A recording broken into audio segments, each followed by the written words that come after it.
अस्सलाम वालेकुम वरहमतुल्लाहि वबरकातुह।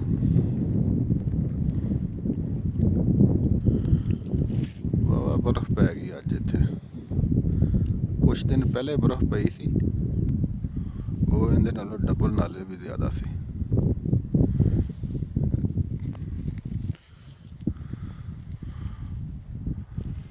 इधर सामने बहुत ज़्यादा पई है, उधरों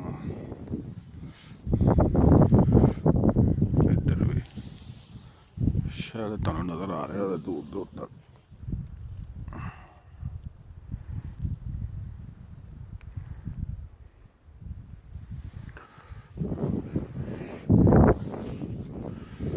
zoom कर खावे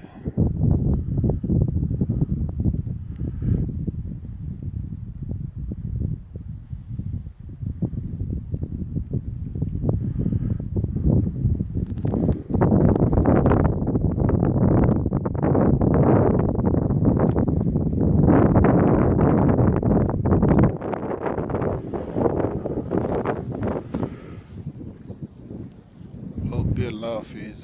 दुआओं की गुजारिश, जुल्करनैन हैदर।